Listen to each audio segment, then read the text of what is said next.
Hello, everybody. I hope you're all having a very nice day. I'm Hello. very happy that have this live talk today where we can talk about the spectrum, where we can talk about the different perspectives and shades of autism and how people experience that. Yes, and glad to have you here. And I would like you to introduce yourself a bit for those who still don't know you. Priya, do you want to begin? Uh, yes, thank you. Thank you, Marianne, for having me over. As always, it's a great pleasure to see you. It's lovely to see Neil and Rajeshwari. I've met you before, and we've been on panels before. And hello, hi. I don't think we've met.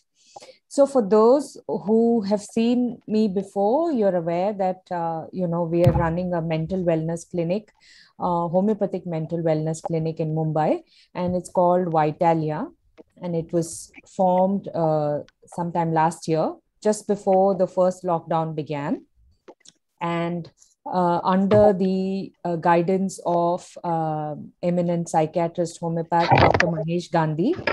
We have Dr. Balvinder Singh as the senior doctor on the panel. And between the three of us, we are seeing patients. We are doing a lot of continuous medical education, and we run a lot of webinars. We just finished a 3-month long basic course on the basics of PEM, which is the personal evolution model of Dr. Gandhi last couple of weeks ago. And I intersperse all of this with my own online clinic and a few other things. So I'm so happy to be connected to Marianne and Neil and the Rajeshwari and you, Martha. Lovely to be here. Thank you, Priya. Who wants to go on?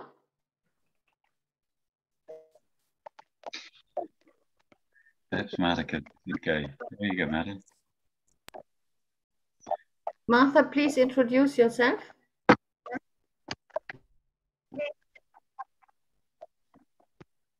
Hello. I can hear as you people speak. I can hear a little bit of distraction. I'm hearing that or it's from my side. You're not like clear days. The voice is not good, Martha. On my side. Yeah. I can hear you, but it's this distraction.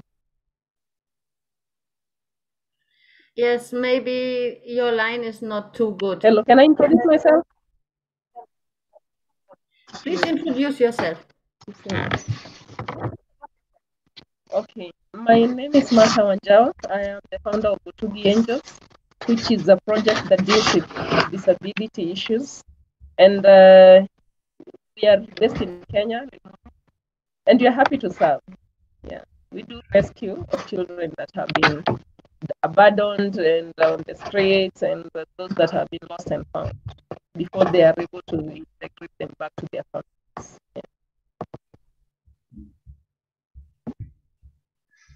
Okay, I'll go next. I'm Neil Dougan. I'm based in Perth, West Australia, and I have a consciousness-based healing clinic and practice many tens of thousands of patients. Nothing like the homeopathy, of course, but I specialised in psychiatric conditions also. So wide range of personality disorders, depression, anxiety, mania, but also the autism spectrum. And recently completed a book based on my approach, so the way that I actually approach it. So a little bit different to many approaches, and that is that I consider it to be an enormous gift. So it's a kind of strategy that's being taken by the person's body, and it has these resultant outcomes with it. But nonetheless, it's a defense mechanism. It's a survival strategy to cope with the overwhelm that the person is experiencing. Anyway, what we do is we turn this around. So my clinical practice was to actually turn it around into the tremendous gift that actually sits inside the problem. So that's not taking away from the obvious pain and suffering that people have, with these conditions, various conditions. However, there is a gift in there, and that's what I seek to be able to bring out for people. Thank you, Neil. It would be good if you would speak a bit louder. Well, I shall speak a bit louder. I shall do my best. Yeah. Thank you very much. So today we are starting on this autism topic. And I'm living in Greece, and I experienced a very interesting thing. I never knew that death has a sound. A sound that you can perceive just like a storm or an earthquake. And with the oncoming fires and the intense drama in Evia, I really now noticed that with the dying of the trees and the animals and the people, the sound got louder, and when the fire got back, the sound got less. And yes, on one hand, it's dramatic. On the other hand, I realized that being on the spectrum, it gives you a kind of power, because I don't have to rely on the forecasts, on the NASA satellites. I have another very personal sense of detecting whether I'm in danger or not. And this was very intense to me. As you know, I had to call you so that you could give me my special homeopathic remedy to stabilize myself. And it was very interesting to me. So I just wonder what your experiences with autism are, and how you can see it, how you perceive it, and how you perceive people who are on the spectrum.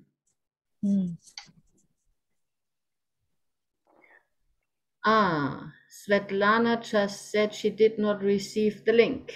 So Svetlana, I will forward the email to her. I think it's there on my email. You can continue. I'll just Svetlana Popova, right? Yeah. I will forward it to her. So yes, thank you very much, Priya. Then Neil or Martha, it's your turn. Martha, I muted your mic because it's a bit of back sound. I'm unmuting it now. Please unmute it yourself. You can, yes. Let me share my experience with autism. And I will share, especially the season, this COVID-19, the COVID season. And I said that I have rescued so many children with autism between this period, last year, this year. And I have realized that autism, the issues, the social issues surrounding autism are very heavy on parents. And a lot of parents, even after trying to trace the families, some of the families maybe have realized that I have the children, but they're not coming out to claim the children. And we have tried to place advertisements even on the national screens in Kenya. And I think people are just tired. A lot of people are not able to cope with raising a child with autism. And I will say that it is not been easy, but it's a lot of focus. We had children with autism that were abandoned last year, and they were so down. And we engaged the services of the nutritionists.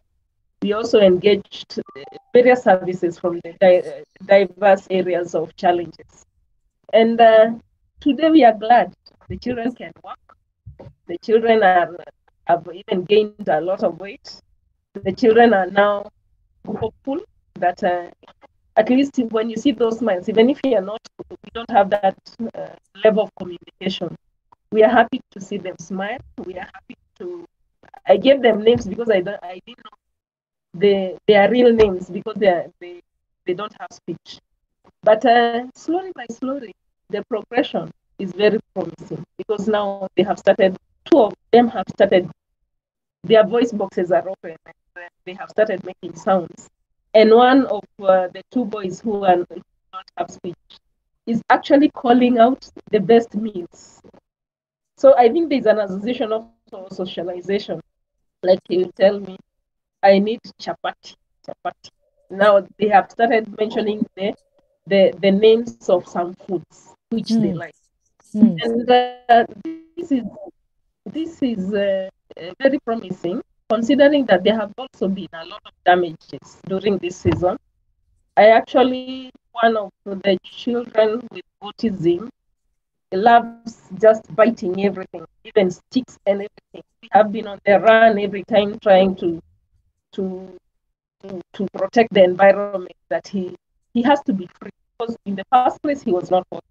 Today he's walking, but now the danger is he's collecting everything and just putting in the mouth.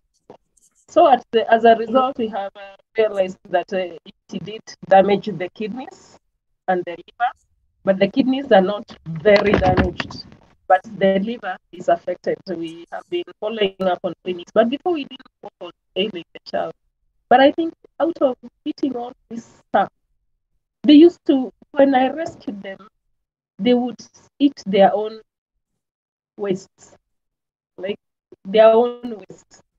If I would be delayed, they would tear the diapers and eat that. But today they are not eating that. At least even if they're eating that, they are not eating their own waste.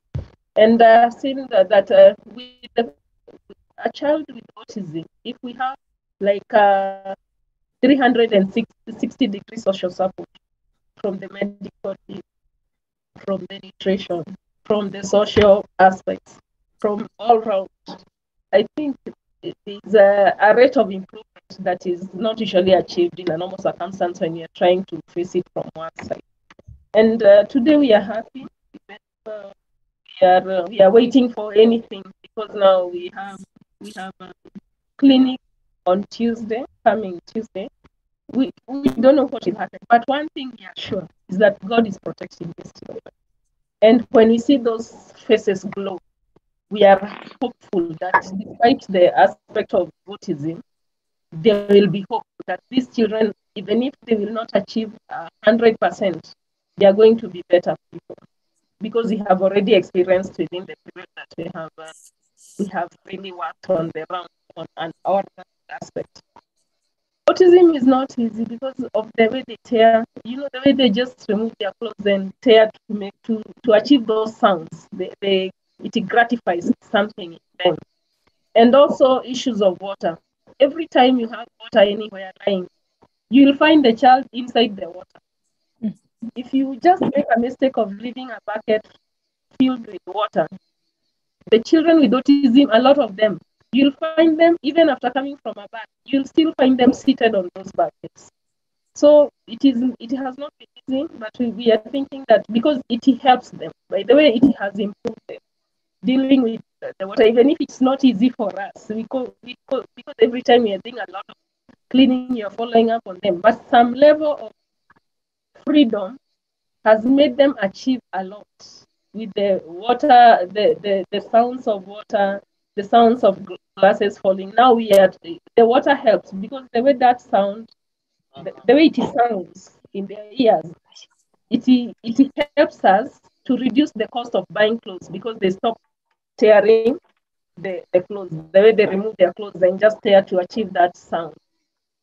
We are happy so far. It's not easy, and I believe it is also our responsibility, our largest responsibility, to give support to people who have children or who have people who are affected by autism. They need a lot of support. Yeah. Thank you, Martha. In the meantime, Svetlana reached into the talk. Hello, Svetlana. Happy to have you here. We already began. Hello. Of talking. Hello, my dear. Maybe you just could introduce yourself a bit. Yes, yes, please. Can you hear me? Yes, we can hear you.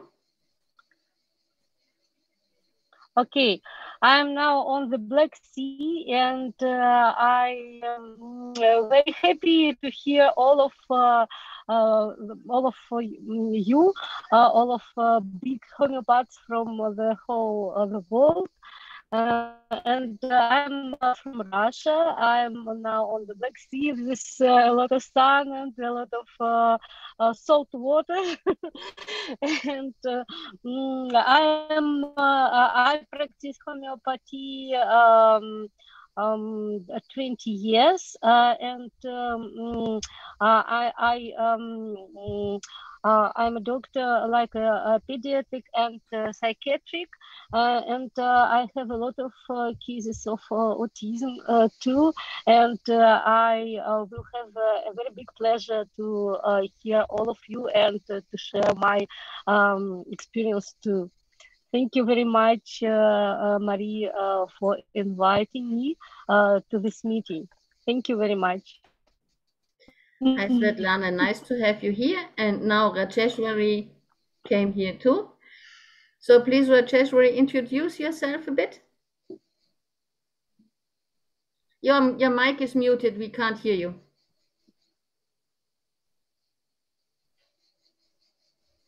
I'm Dr. Rajeshwari, former Dean and Professor in the Homeopathic College. And today I'm here for the discussion about the autistic spectrum disorders. Yeah, you can continue the discussion, and I may come whenever you are asking me questions. Okay. So we heard Martha now talking about what she experiences with the children she saved and the charity work she does, which is very, very important. And Neil, would you like to answer to that?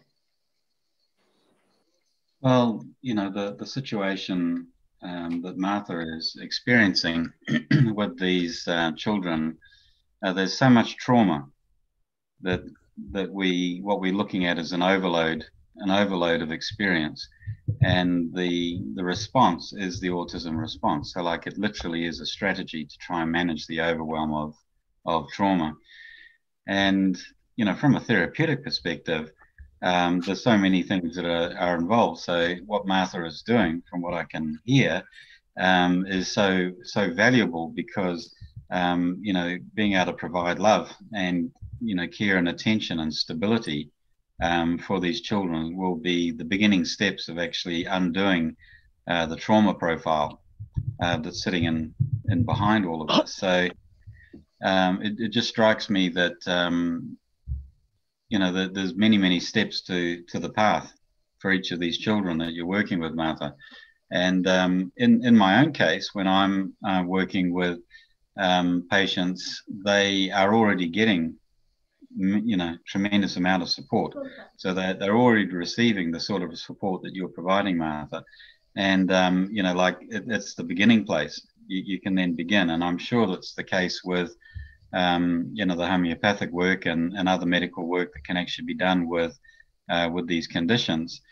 You know, is that there has to be a place of stability to begin with. So to hear from you first is wonderful, because you're talking about you know, the underpinning requirement, which is that there is some stability for these children. You know, that there is something there. You know, I have a reasonable number of children patients, but most of my patients are adults. And the majority of my patients are people who are not at the full autism expression. They're not fully autistic. They may be Asperger's or these kinds of presentations. So Marianne has introduced at the beginning some of her you know, skill set that actually comes out of her presentation. And certainly, you know, this is another element of all of the stuff that we're talking about. So if we're looking to support you know, children who have been abandoned and, you know, they've been rescued, and you know, you're actually trying to build all of that up, it's an entirely different step in the process to when I meet them, when I meet a patient. And I'd be interested to hear everybody else, you know, whether how you've gone with actually coping with somebody who really is at the very, very beginning and with an extreme expression like Martha is talking about.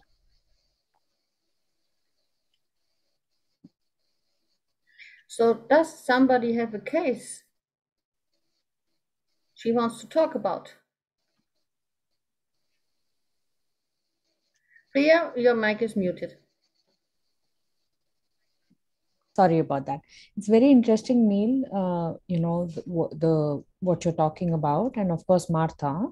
I would expect that because when we look at autism from the developmental point of view, as we do, that given that most of the autism spectrum falls into the womb stage of development, that they would really like to play with water, and they would feel comforted by water, being in the presence of water, being inside the tub and having an extended bath time and enjoying that water, the sensation of that, because it mimics the experience of being in their mother's womb. And also for them, they themselves are in the womb state, so it really comforts them in that sense.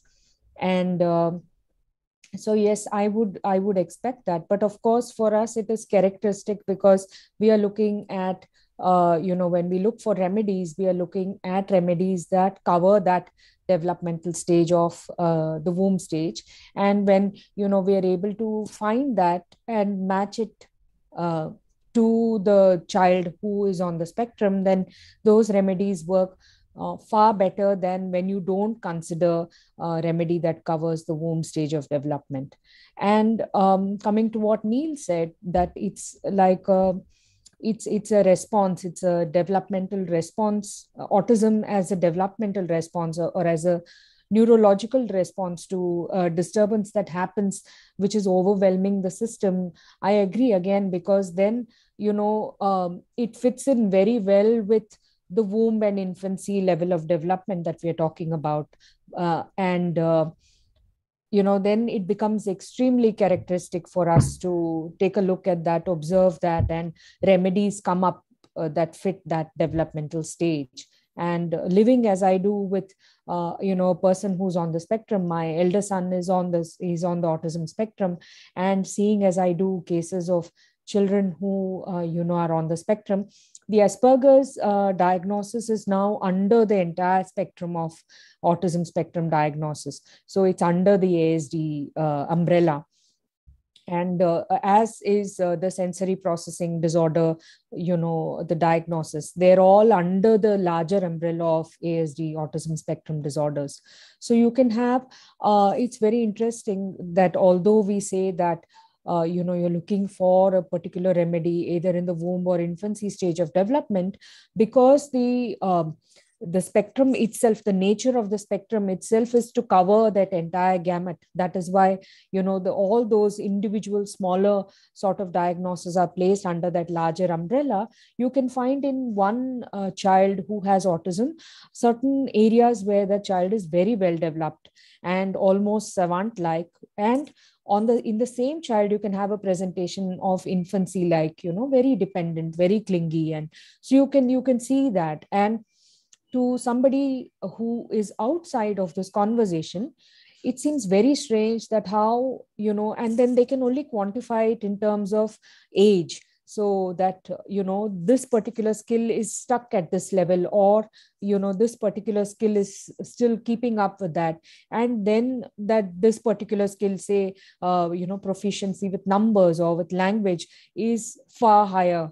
So they are only able to split it into its components. Whereas for us, we understand that because we are talking about individuals, that they could have various areas of development at various levels. So you can have a womb-like, desire to be away and be inside a blanket or be in a tub of water for a very long period. But in that same child, you can have extremely well-developed auditory capabilities, and that child might identify by the noise, that the make and the model of a car that's approaching, and without even having seen it, or have a tremendous proficiency in music, and or as Marianne says, noise where there's really no noise, but she can, appreciate that, and she can tell what it is. So we're talking about that entire spectrum, and homeopathy as a science fits that very well. So that is why we are seeing such wonderful um, uh, ameliorations. I would say, I would not say cure, because that would be controversial, but I would say ameliorations with our medicines, with our homeopathic medicines, where you're not seeing that with other modalities. Thank you, Priya. Svetlana, what about a case? You said you have some.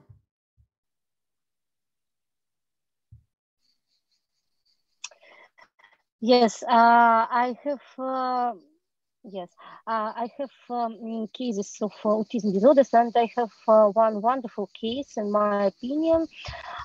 This was old, 4 years boy. This boy, 4 years old, and with very deepest autism disorders, and he came with his family.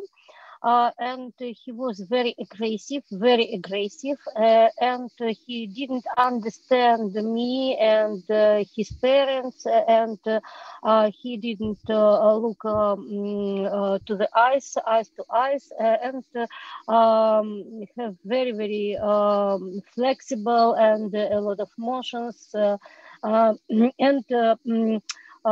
very, very aggressive. Yes. And I look through all history of mother pregnancy and all history of family, and I prescribe like felinum. Do you know it? Like felinum. And this remedy was very helpful for his and for his mother too, because a lot of a lot of interesting things was in her pregnancy, includes to lac felinum. But aggressive became more less, but and he began to study better. But in one moment, in 1 year, the progress is stopped. And then I began to think about this case more deeper, and understood this that father can open this case in new view. And I ask father to come to the case taking. And father opened me the new side of family stories. And father, boy and father was very relative in his character. And this was the story of Maiasaura lapidea. Maybe you know this lizard, Maiasaura lapidea. This is a very, very big lizard who died many, many years ago. And I gave this remedy to father and to his boy. And from this point, the case is open, and the boy got out of the door, out of the wall. I said that autism spectrum disorders children are in the world, on the world, not in our world, but in the world. And after Maiasaura lapidea, the boy and his father too got out of the wall. This was very, very interesting. He began to study very, very good. And now he is 9 years old, and he studied now in ordinary school with ordinary children, and he is without remedies, academic remedies, only in homeopathy. And this case is beautiful for me, because all family gave me the picture of this boy, and I help to mother and to father, and boy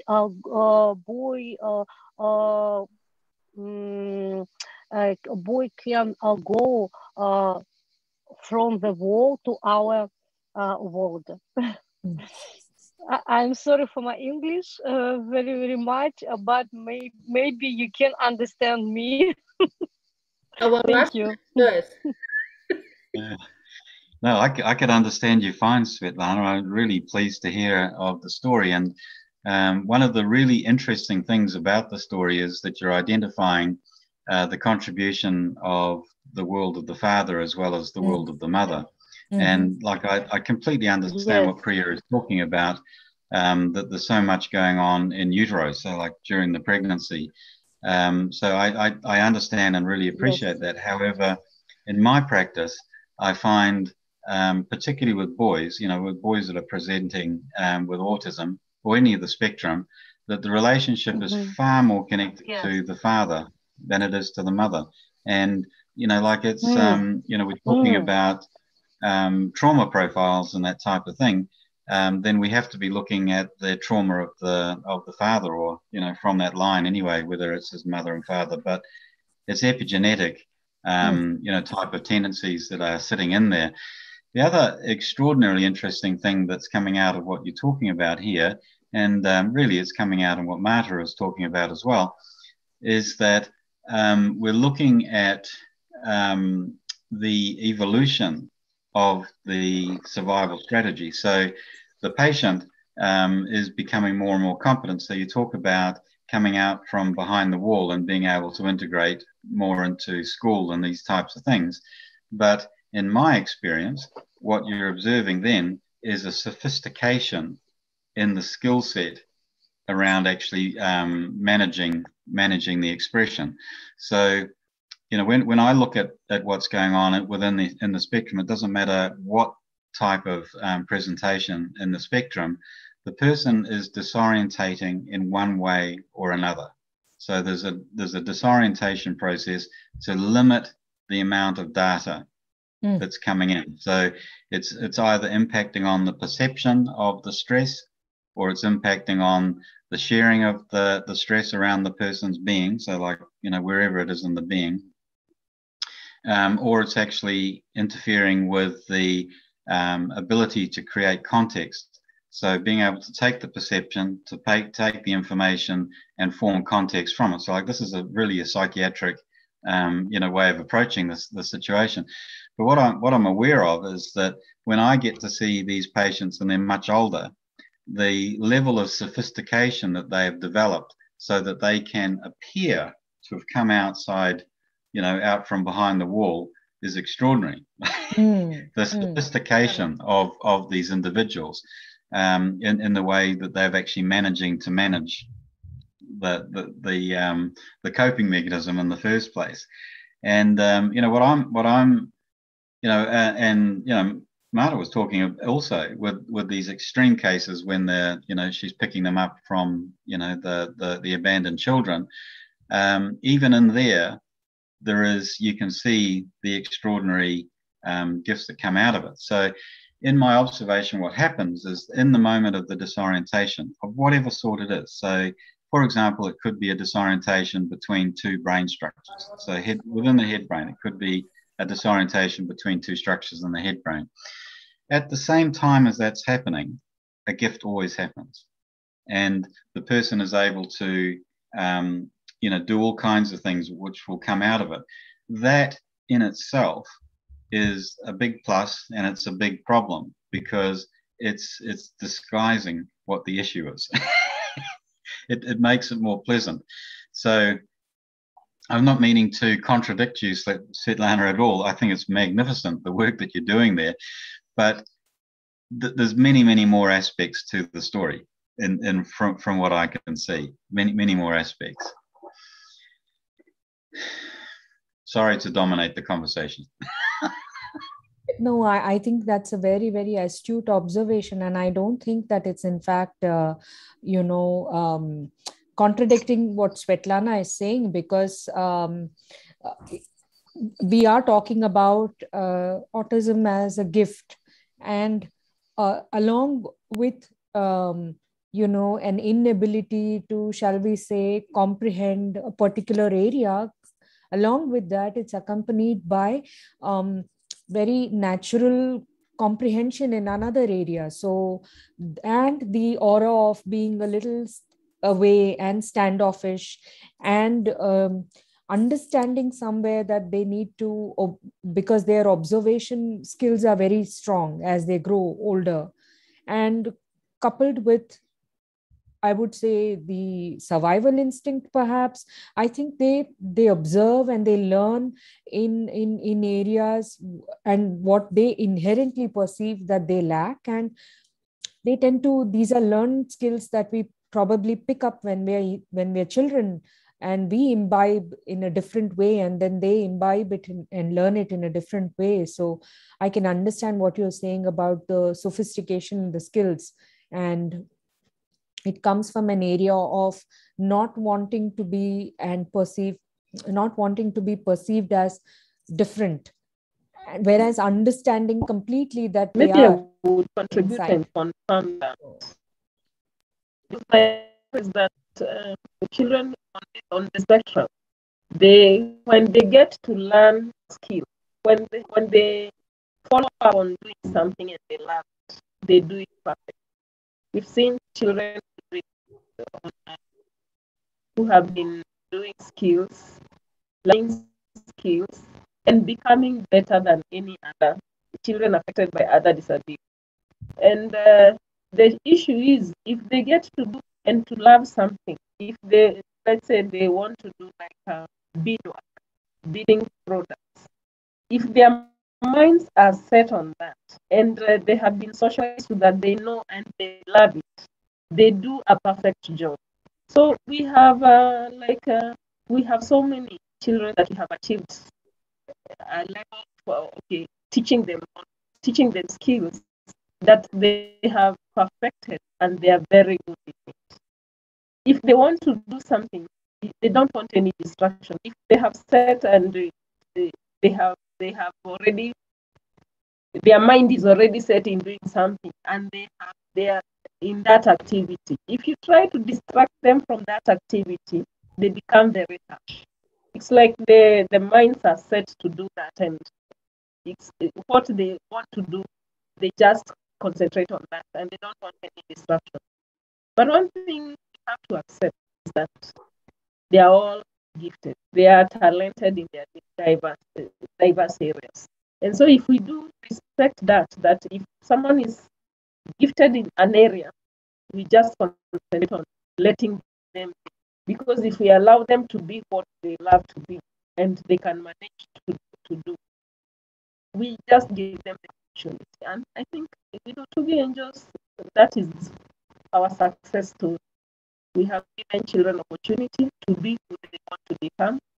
And we have seen a lot of success in children with autism, and they are doing well in life.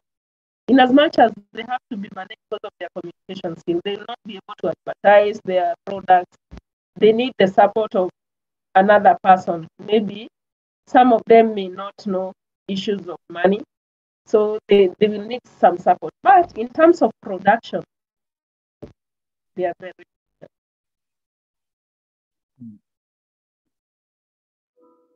Yes, that's definitely something that you should neglect, that people on the spectrum are talented in one very special area, and that distraction is something they definitely not like. And on the other hand, I can tell you, there's so much data coming in all the time that when you are on the spectrum, you have to cut out some data streams. And then there's a deliberately disconnection between data coming in and understanding them. The data still comes in, but you block the understanding. At least that's it in myself, what I'm doing. I detected that. So if I don't understand it, it doesn't bother me.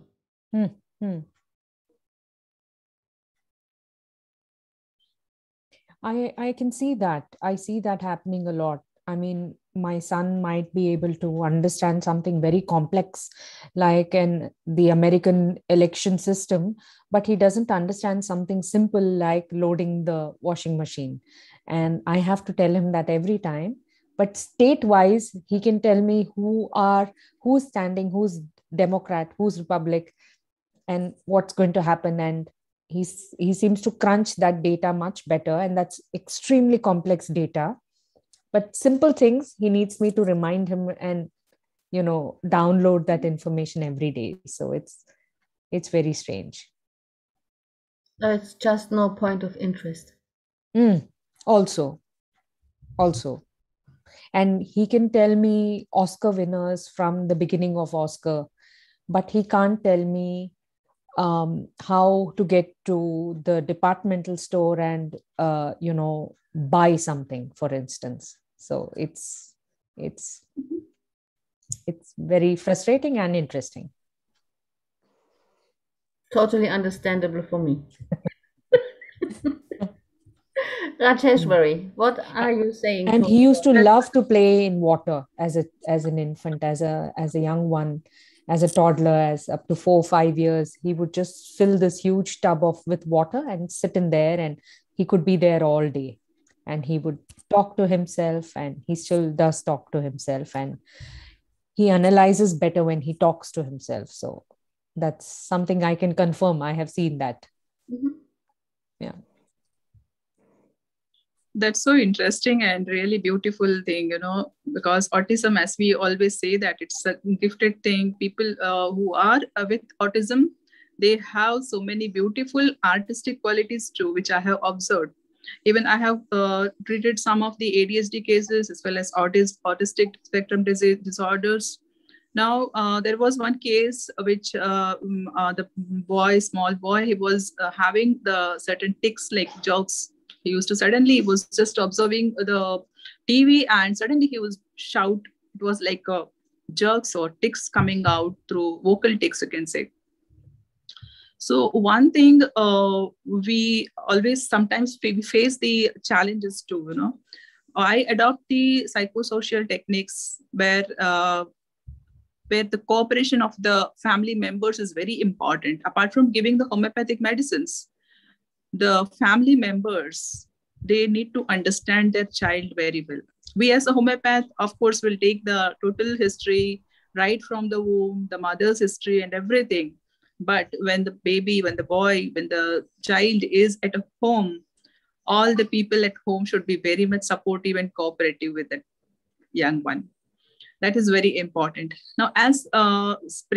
Priya was saying about the likingness of water and all, of course, that represents the womb. And another thing is the stimulation, sensory stimulation, which is very, very important while treating the autistic disorders. That is what they like, and they get adapted to it. Like, you suppose the baby is, the young child is playing in the water. We need to give him certain toys and help him play with that.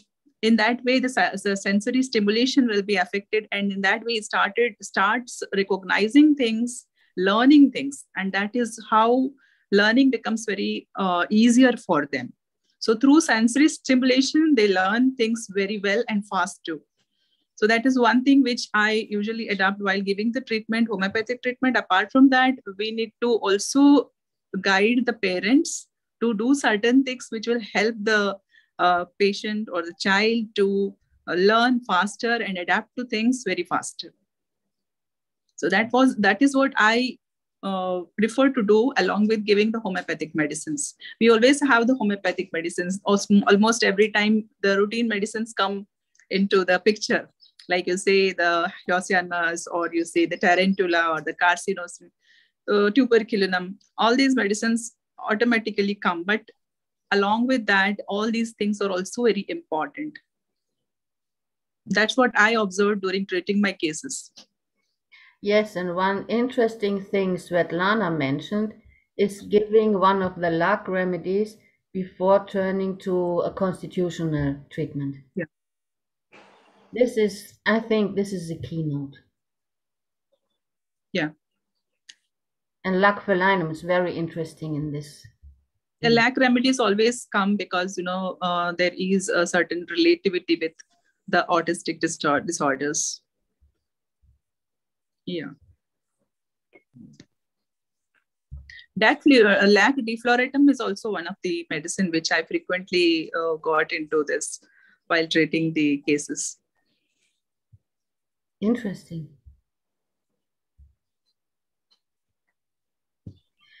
So does somebody of you have a case where autism developed after vaccination?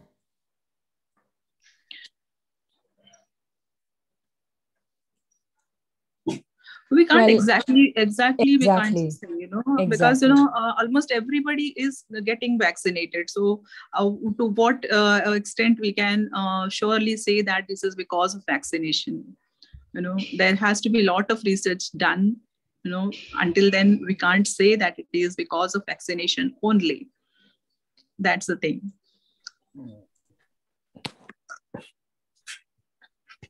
True, I agree, because it would be very controversial to say that. Yes. Marie, can I speak, please? Yeah. Yes.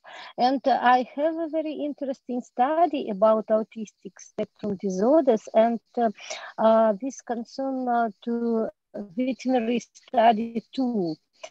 Maybe Marie, you too, studies and observations of our colleagues in veterinary medicine directly indicate that autistic spectrum disorders occur not only in humans but also in animals.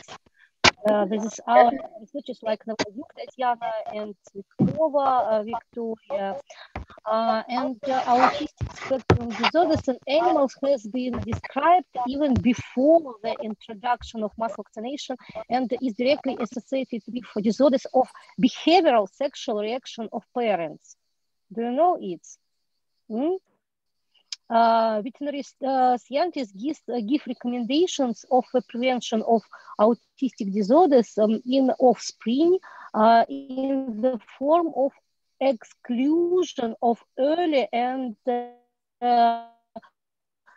promiscuous interbreeding, as well as use the homeopathic technologies in the period of preparation for pregnancy of both parents in of future offspring. And what is interesting that there is data in the literature about the correlation of people's parental age and the risk of autism. For example, the risk of autism for the children of a teenager mother is 18% higher than the children whose mothers became pregnant between the ages of 20 and 30. Wow. And yes, and in order to increase the effectiveness of follow-up of children with autism disorders and to identify prevention measures, we conducted a retrospective study of our observed cases of children with autism disorders from 2 to 10 years old in and anamnestic data analysis in their families. This is 23 families who brought up children with autistic disorders from 2 to 10 years old. And as a result, analysis of anamnestic data of 24 families showed in 100% of these cases, we observed change of sexual parents, of sexual partners. So change of sexual partners in early sexual debut in one or both parents before the birth of the child. That's very interesting. Can you understand me?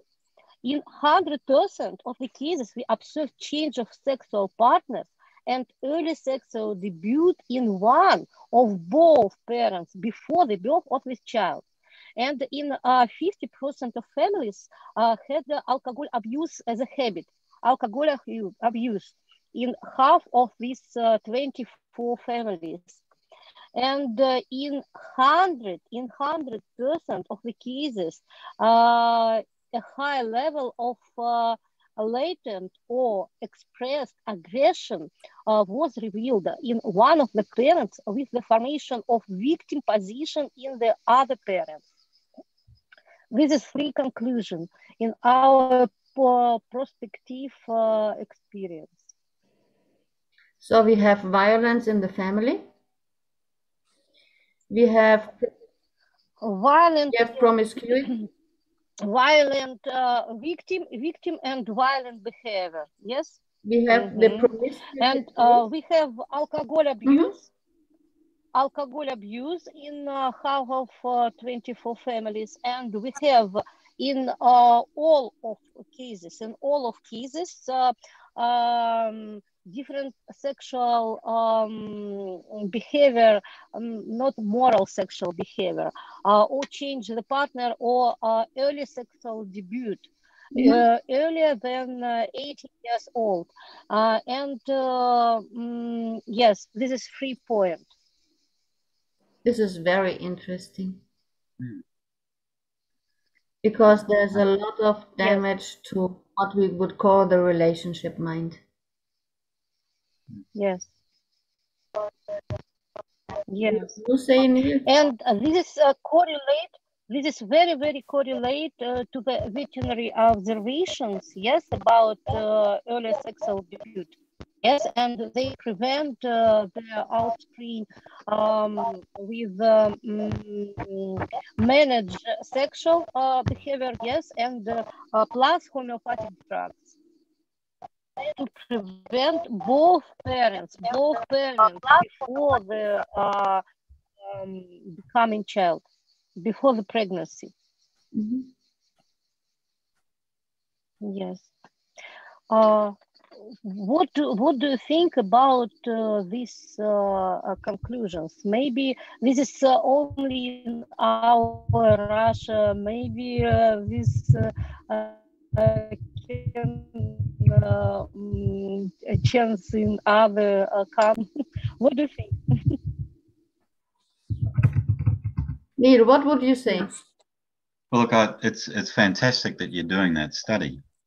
It's most remarkable work that you're doing that study, and what you're talking about are common trauma, you know, at the epigenetics. So it's the trauma of the parents in general, and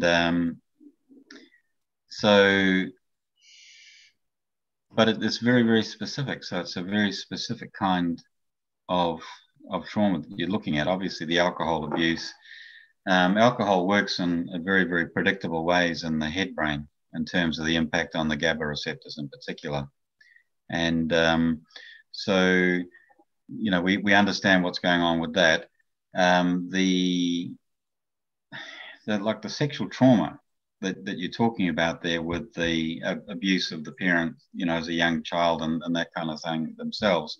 That's an extraordinary piece of observation that you're doing there. And I can only hope that this study is actually expanded to have a look at these things, because it's such useful information. It's such useful information. That's what I'd like to say anyway, Marianne. It's just really, I'm intrigued, Svetlana, what you're doing. It's really, really useful to see it in that way. And I've never thought, like, I've seen plenty of cases as well, and I wish I'd actually been carrying out some more scientific processes. I don't know about you know, you homeopaths in India. What are you doing? This kind of longitudinal study work? What are you seeing?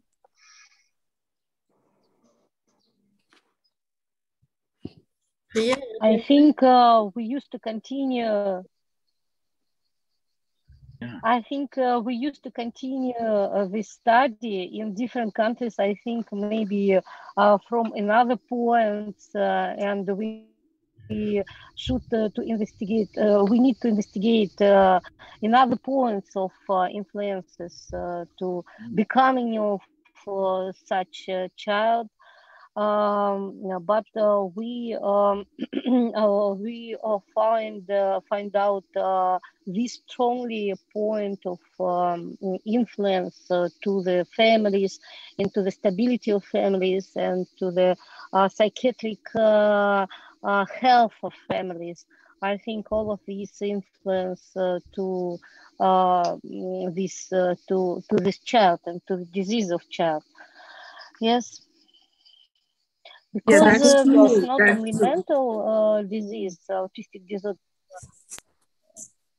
Yeah, that's Svetlana, as you said, everything has to be considered there. Like I said, biopsychosocial model is to be considered. When we think of the psychiatric diseases, where autism is also considered there, where there is a mild autism, wherever the clients, the patients come with very mild symptoms, we also brand them as autism.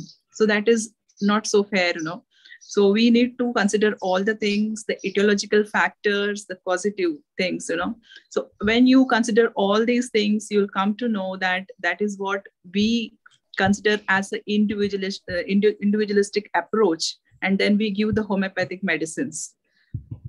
So we don't brand them as a psychiatric case. We give them the homeopathic medicines based on all this approach. And then that is what works. That is what works. Yes, you are right. We need to look to it like an individual case. Yes, you are right. You are right. Yes. Rajeshwari, I think that this tendency to see patterns and to evaluate patterns and find patterns is linked to the Russian way of thinking and the Russian language, which is very different from English language, or I don't know Hindi or Urdu. I never learned that, but I had a look into Russian language, and as well as German language is a language that helps you to zoom into things. Come from a wider view and just zoom into it. The Russian language is perfect for finding patterns. And this is what Russian people can do second to none. And I think this is why the Russian homeopaths are going that track, finding patterns. Yeah. Yeah, so one of the difficulties the children experience is unable to speak, unable to speak, the speaking milestone is delayed.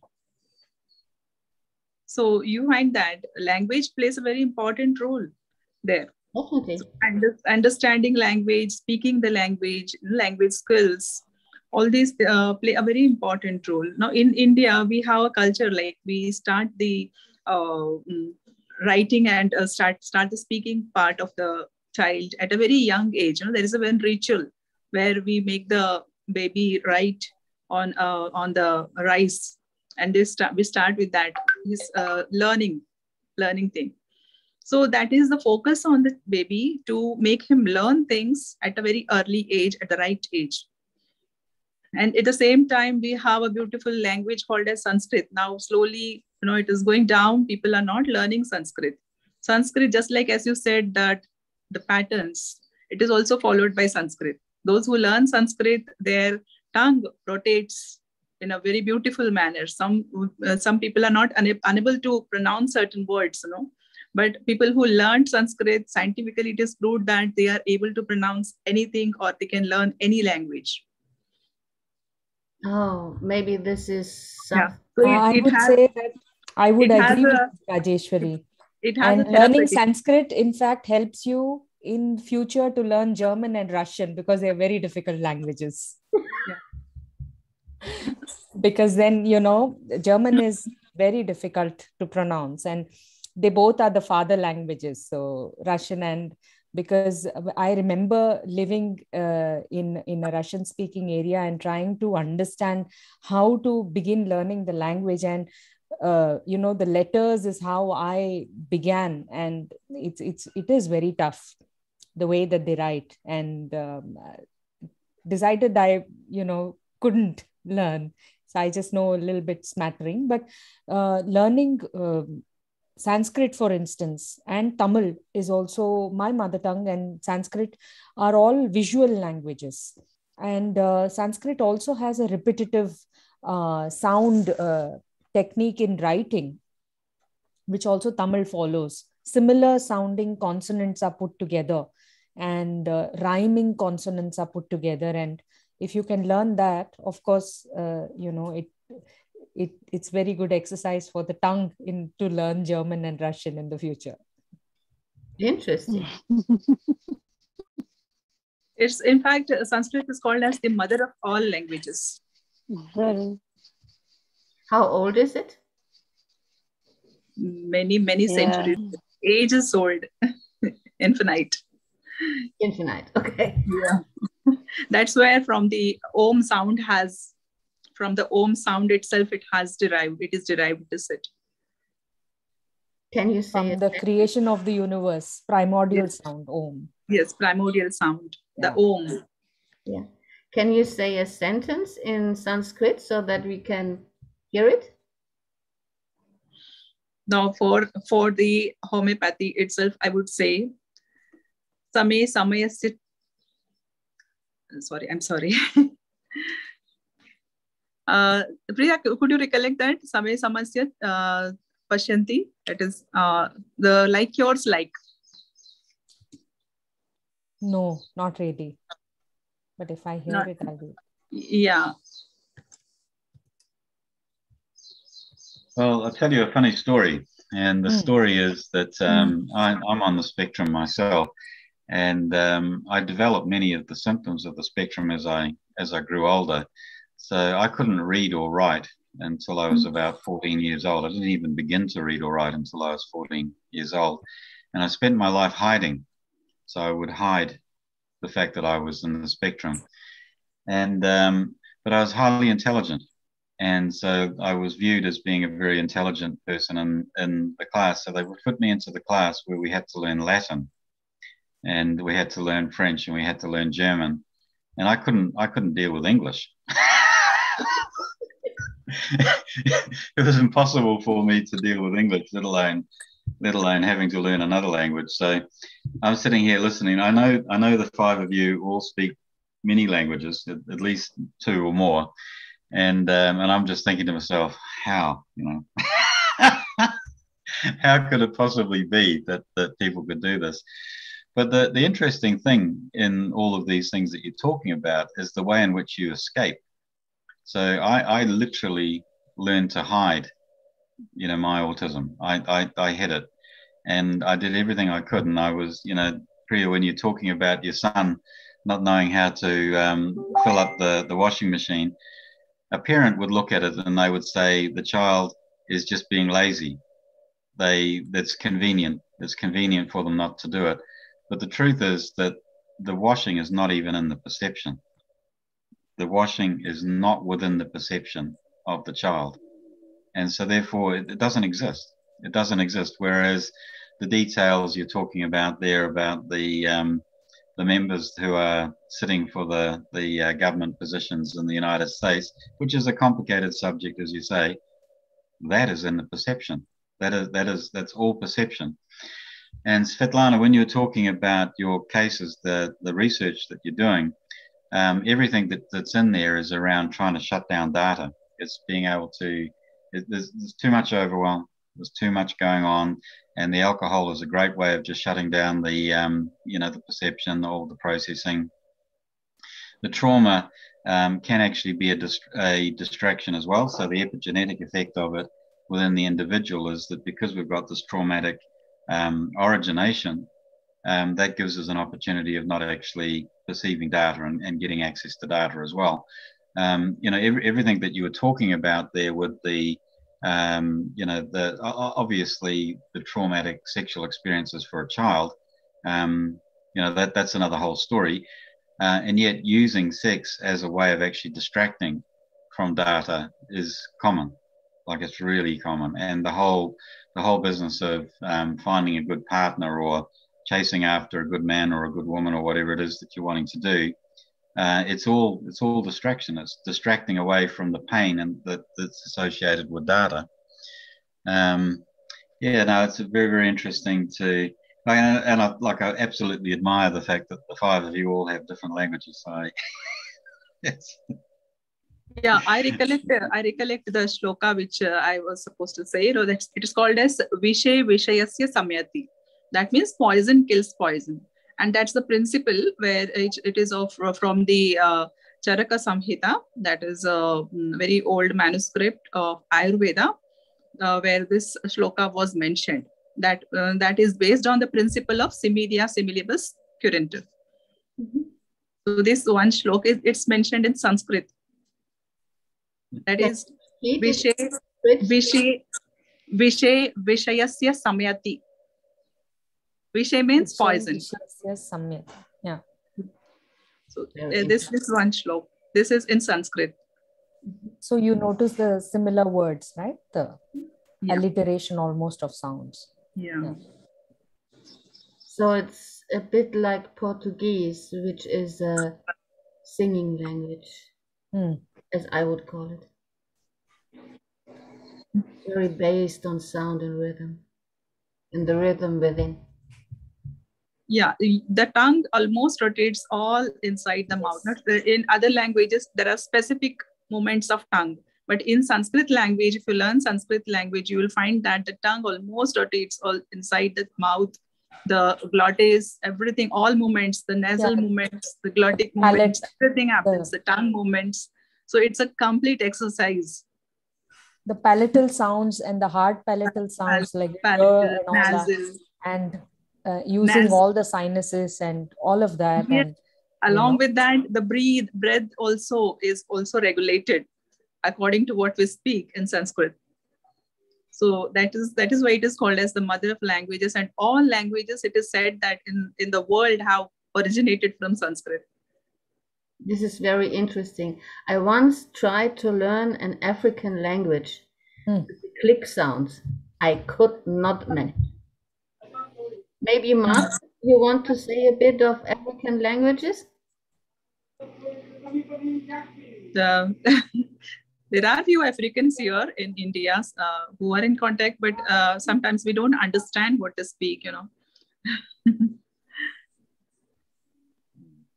Even though they speak English, few words you can understand. That's all. Martha, would you like to talk a bit about that? Even though they speak English, few words you can understand. That's all. Okay, I will say that it matters. What matters is because we have very many languages in Africa, and like even in Kenya, we have so many communities socializing their children into diverse languages. So when it comes to like children going to the next grade, it's very difficult because everybody speaks a different language, and they want they now bring in a new language, and the mind is not even settled in the first language. We have the common, we use English here and Swahili in Kenya, but I will say that it's usually not very easy when the children are beginning the first classes, because everybody can understand you. And then you're put together and you're introduced to a new language when the brain is not yet well developed for the first language. Yeah. Definitely. So we have a very interesting thing here talking about autism, that we hear that most of the information comes in as a spoken word. And I myself, I'm an auditive learner, not a visual learner. Yeah, that is very important to understand the child, whether what kind of learner he is. And that is what has to be explained to the parents as well, because they have to understand what he is capable of, or what kind of aptitude he has towards learning. That is what is I called as sensory inputs. They should learn how to give the sensory input for enhancing his learning. Now, one of young child who was there was very much interested in music. So I told him, encourage him, and he's excelling. He's putting almost every week 2 or 3 videos on YouTube on music. He's playing the music, he's playing the piano, and he is singing songs and is putting on the YouTube. So that is enhancing his skill in some way, and somewhere he may become a professional in future. Who knows? Who knows? We never know. And I think one of the skills that are on the spectrum is selective hearing. As most of us are auditory, this is where the data is cut out. It's a very sophisticated selective hearing. What would you say, Neil? Well, in English and the normal use of it, selective hearing is it's something that you would tell somebody off for. But I understand what you're saying. It's a filtering. It's really filtering as opposed to being, deliberately choosing. So, Marta was talking about with her children, it's not that they're deliberately being naughty, that they're misbehaving. And it's the same thing with the child who's not hearing, not actually hearing the instructions from a teacher or a parent. But it's true, like, we've got the selection of all kinds of sensory input. And, I completely agree with what you're saying, Rajeshwari, with the, the senses actually understanding the way in which we want to filter out certain sensory information. It's a critical element of what we're talking about.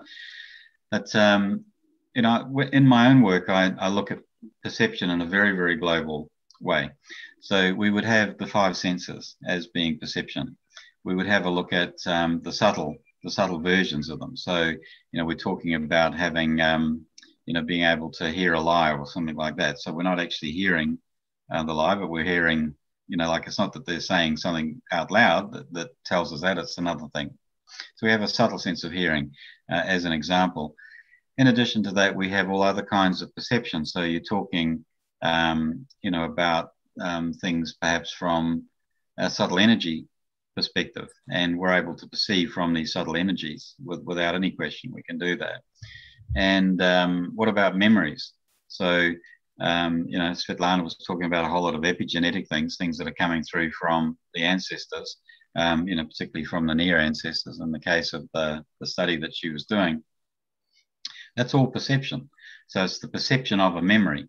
So if we're thinking about the functioning of the head brain, what would we want to do? We would want to actually disconnect the thalamus, for example, from the hippocampus. We would want to actually stop the flow of information that's actually going in these structures. As an example, that's not for a moment an exhaustive study, but what are we doing? We're actually trying to actually cut down the perception of our memories. So our memories are just as important as perceptions as something which is actually going on at the moment.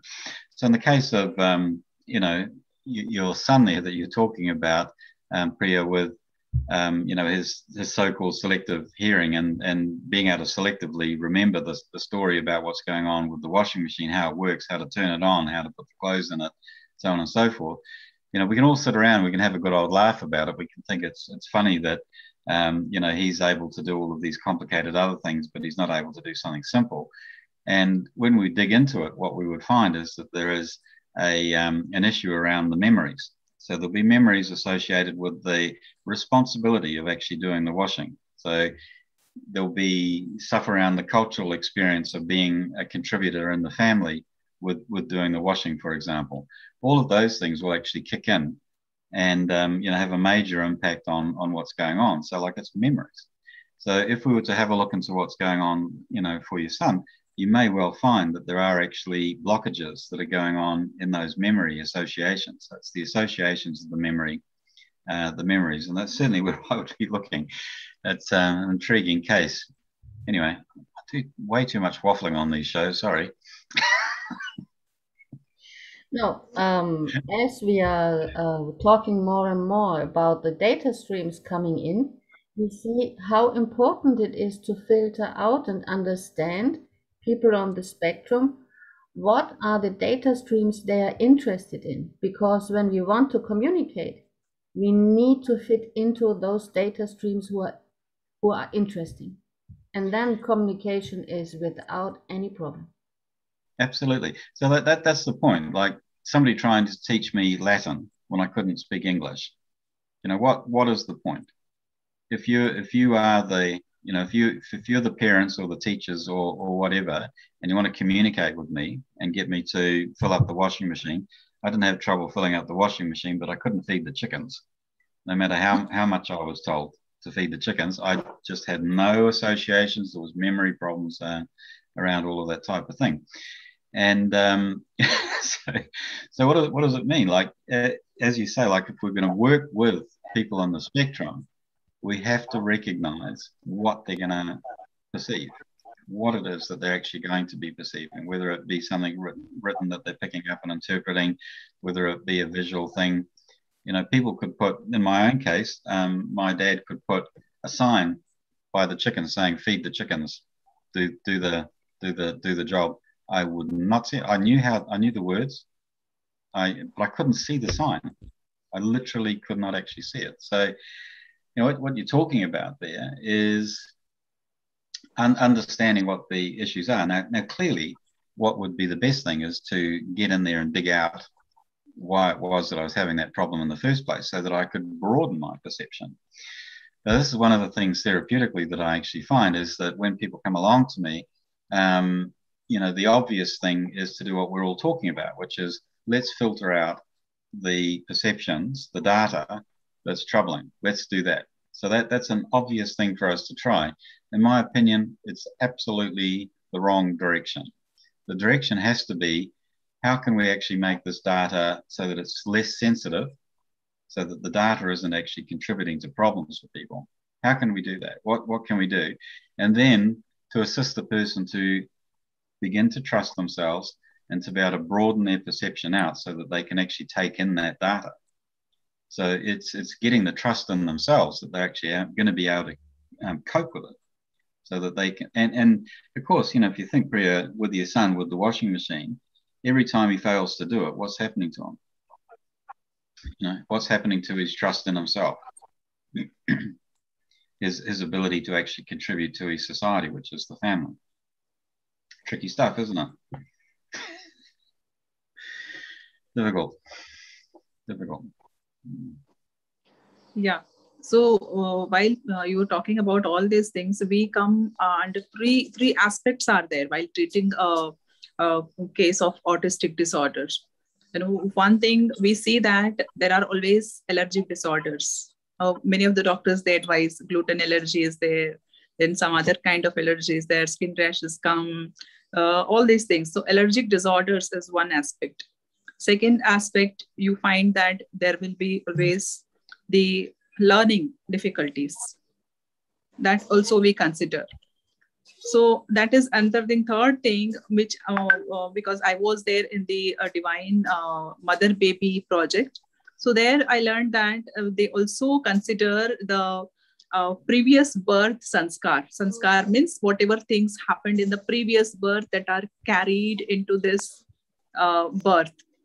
So that is one thing which is very intriguing, we can say, and research has to be done on that also, that these children who are really gifted, you know, they have certain memories from the previous births. So that is what also makes them confused in a state. These are gifted. They have a very inborn qualities which have to be developed. You know, they are very much artistic. They can become good at paintings, drawing, painting, and all these things. So they have a certain characteristic skill which has to be brought out, which is hidden in them. So these three aspects are there. A very important thing to consider while treating the autistic disorders. And that is what I say has to be enhanced through the sensory inputs. Now, let me tell you how to introduce the sensory inputs in a child who is having this kind of autistic disorder. So that has to be carried routine by the parents or whoever is there along with him for a long time, you know. So the daily routine pattern has to be followed. Like whatever activities he is doing, day-to-day activities, that has to be performed by means of certain things. Like suppose he is there, he has to be involved in each and every activity that the mother and father are doing. So suppose the mother is cooking, then she has to enhance his sensory inputs by giving him certain pulses, which is cooking. Suppose the dal, different kinds of dal are there. Put it in the packets and then ask him to close his eyes, touch them, and understand what kind of dal it is. In the same way, different items, and to recognize them. That is one activity which can be, which will help him to learn at an early age, when it is recognized that he is having autism. Now, while doing bath also, because these children, they like to have play with water and all. So while playing itself, so it becomes a fun activity for the boy to understand that things, to learn things through fun activities. So that is one thing. So at the same time, while he's sleeping, at the sleep also, certain messages has to be put into his brain through the sensory inputs. So he learns at that time also. So the whole day-to-day activities have to be inculcated in such a way that everything is going through the sensory inputs through which he carries the message, and it goes to the brain and he learns things. So that is one important thing too. So that's why I say bio, psycho, social. So biologically, we are giving him the homeopathic medicines to treat him, understanding the holistic factor, and then socio, understanding the environmental. So environment also, whoever is there around with him, they also support him in his learning activity. That is also one thing. And psychically, that is understanding his mind, is also very important. So mentally also, we are feeding through the sensory inputs. So this is how the approach should be. I usually follow this pattern. Yes. Dear doctor, thank you very much for your approach, and this is very useful for me too, because I use such approach with my patients.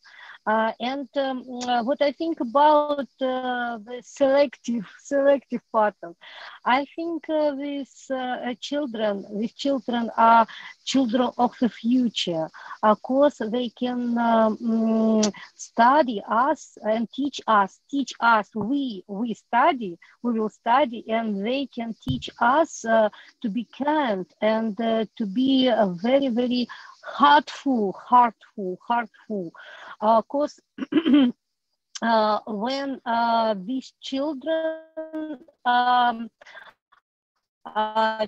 came out of the wall and came to our world, I see that they are full of love, and they understand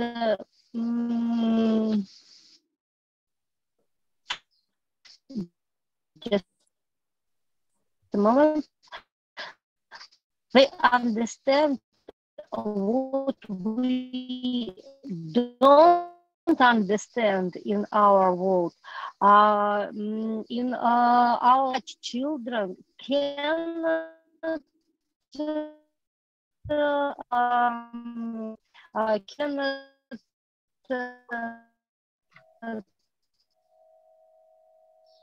Yeah, the connection was breaking up. But I think what she wanted to say is that people on the spectrum are people from the future who bring a lot of love to this world and a lot of empathy. And maybe therefore are going In to fact, be they are overwhelmed. looking at it as an evolutionary response that, in the current age and time, our present senses will just not be able to keep up. And autism is an evolutionary response that the rest of us are behind, and those who are on the spectrum are ahead in that aspect. So there is, I forget her name. She's Singapore based. She's a neuroscientist and she's studying on this. as to how autism is an evolutionary response to manage multiple data streams. Yes, and what I wanted to say to Rajeshwari is that allergic tendencies are always there when the microbiome is affected. Yeah. And I think this is why the lag remedies are used very often in autism at the beginning or sometimes in between, just to get the microbiome working right again. And then the allergies stop.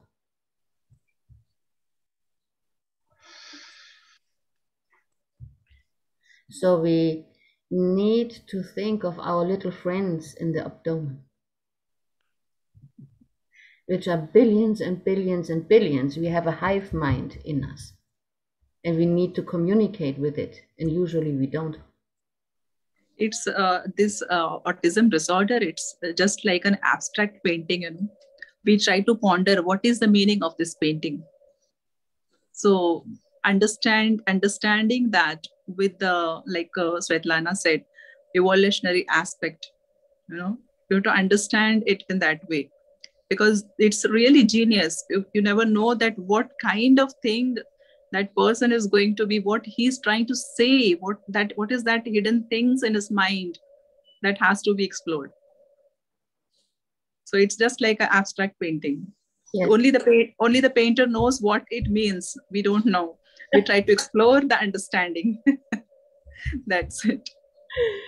It just reminds me of me painting age 2, and I was always painting sceneries in yellow, orange, and below in blue. So some kinds of orange, red, and blue. Nobody did understand. But when I moved to Greece, I understood that I was painting the sunsets over the sea, as good as a 2-year-old child could do. Yeah, and speaking of Maya Sora, the remedy that Svetlana was talking about, when I put my son in an art class where you could only paint the sky blue and the trees green, he put 2 dinosaurs also in that picture. And, you know, they were wondering where did that come from? And he said, no, but I want my Brontosaurus is there. So it's a very interesting remedy in Maya Sora also, developmentally from the womb stage again. So no wonder it helped so well. Yes, these are very interesting things. And Rajeshwari, you were talking about that we have to look at the life before the life. Did I understand it right? Yeah. So that was an interesting theory. You know, while I was going through that course, the Divine Mother Baby project, there were certain instances where they were explaining that there are certain qualities which we carry from the previous birth. So, and what happens, we all are the souls of some other life, you know, and when we have landed up on earth with some certain mission. So what happens is when we land up on earth, we forget everything from the previous life. So when we land up on earth, certain individuals, they retain the memory and they are in a confused state. And at that time, these peculiar individuals, which can be autistic or whatever you name them in the psychiatric language, but these certain individuals, they have retained those memories from the previous birth and they are carrying it, and they are in a confused state, because of which learning new things is very difficult for them. They are still obstructed in that stage in the previous birth and memories. So that was one of the theory they had put. So that's very very much interesting thing. And they also said that certain inherent qualities which they possessed in the previous births, they bring it to this life. So they can be great painters, they may be great singers or whatever. They were very much in the previous birth, they just bring it on in this life. So that was one of the interesting thing I learned. And really, it's a matter of exploring and research too. Definitely. One of the interesting things that, was talking right at the beginning, Martha was talking about the babies when they, they're having a lot of trouble and they're eating their own feces. And, Marianne was talking about, the microbiome and so on and so forth. And as an autistic person, I can completely understand the idea of repopulating my microbiome by eating my own feces. Like it's a logical step. And, even as a baby, as a child, you would be looking, you would actually have that understanding that you would be needing to actually be doing something with your microbiome. And so therefore you'd be eating your nappies or whatever else you're doing. And when we get into that kind of extraordinary viewpoint, so like we're talking about thinking completely outside of the box, we're outside of the square, we're looking in at the problem, and why is it that the child's actually eating their own feces? And I wouldn't mind betting that that's actually got a big chunk of the reasoning behind why that would actually be going on, and for it to be persisting as the child gets older and older. So all children will experiment with these things, but what we're talking about is an unusual developmental stage behavior. So it's a behavior in an unusual developmental stage. The work that I've done with people with these allergies and so on is interesting in the context of what you guys are talking about. So my experience, it's all about perception again, and it's an overwhelming perception. So almost all intolerances and pretty much like you get real chemical allergies, obviously, but majority of allergies even, but certainly all the intolerances are down to the fact that you can't actually cope with the amount of data that's coming in, and the data is actually coming in with the food. So you're talking about very abstract ideas, Rajeshwari, there in terms of earlier births as you're describing it. And in my own experience, and I've done this, we would literally be into tens of thousands of clients that I've worked with using this approach. And the approach is that we actually look at the profile of the food. And so what is the consciousness sitting inside the food? And when you get things like wheat, which has been mass grown, the torture of the wheat when they're actually harvesting it, so on and so forth, same with rice, the consciousness actually comes all the way in the food. When I work with the patients who's got an intolerance to or an allergy to, say, gluten, for example, and they've got all kinds of digestive issues that are going with it, when we approach it from the perspective of dealing with the cruelty, which is inside the consciousness of the wheat that they're eating in their chapati, then you get an answer. You actually get a result. So you actually have to approach that perception. Now, people on the spectrum are 10 times more likely to have these kinds of intolerances and allergies because they're just so much more perceptive.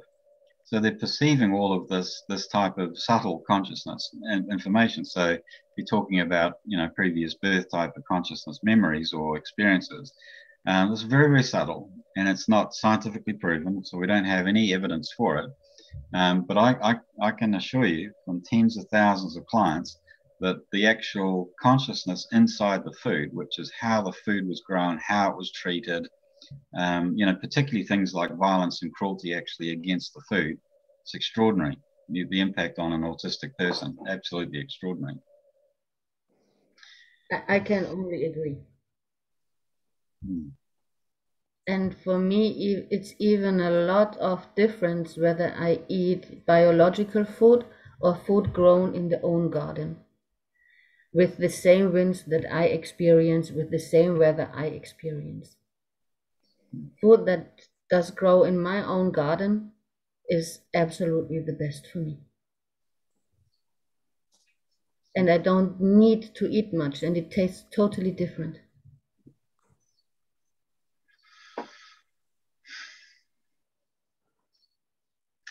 So we've opened up another can of worms, haven't we? We're talking about, all of these subtle experiences and things that are actually going on from a perception basis. And, perhaps we could talk about another topic another day because this is deep, and it's massively impactful in terms of what's going on in people's health generally. This is my experience anyway. Yes, we could do that. And for Rajeshwari, I could read a repertory without even having learned homeopathy. I could read all the abbreviations. Yeah, great. So this is past life memory, definitely. Yeah, there is, because science doesn't prove everything, Science is just, we are exploring things, and research is being done, So still more research has to be put up. It doesn't mean that everything which you imagine is there existing, and that has to be proved through science. And unless we explore, we will not be able to prove anything. So things have to be studied and furthermore explored. There are many possibilities. Yes, and the more we are getting into quantum physics, the more interesting it's going to be. Yeah. Okay, my dear colleagues, we are hitting the end of our talk. May I ask you for summarizing, or the sentences you want to give to the audience, whatever is very important to you regarding people on the spectrum, especially autistic people? Are there any questions? There has been only thank you for great information, things like that, but no real question. But I guess there are a lot of people, especially parents, listening, who find it now easier to understand their children. Yeah. So one has to take care for also people, the patients who are taking sedatives, medicines. Also, they need to take care that along with that aspect, they need also to support the child with everything possible, understand the aptitude, and along with that, be very much supportive, and also help them grow themselves by giving them the biopsychosocial adaptability, or the model they have to follow it. So that is one thing. Also consult a qualified homeopath who will help the patient to grow individually and more holistically. So that's my message for the parents. Thank you. I think it's very important to help the growth without altering the personality. Yes, absolutely. That's where we face the challenges when the baby is being sedated. That's when the symptoms get covered up and we don't come to a conclusion. So that has to be slowly tapered off with the collaboration of the psychiatrist also. And there is a need to come together for the treatment. That's also very important aspect one has to consider. Thank you, Rajeshwari. Who wants to go next? I'll speak. So I'd just like to share that the opening up of diversity, or being open to diversity, is the key piece in this. So, like as Marta talked about right at the very beginning there, being able to cope with the diversity of her patients, her care, the charges that she's looking after. The extent to which we can allow the diversity is the extent to which healing can occur. That's what I'd like to say.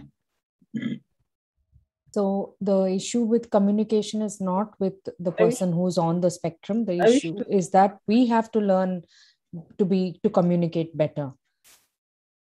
The onus is on us. Completely agree.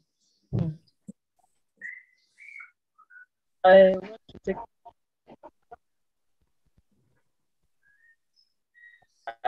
this opportunity to thank you very much for this invite, because I think I'm the greatest beneficiary of it. I have learned so much from the various speakers, and I now understand why some of these things are happening.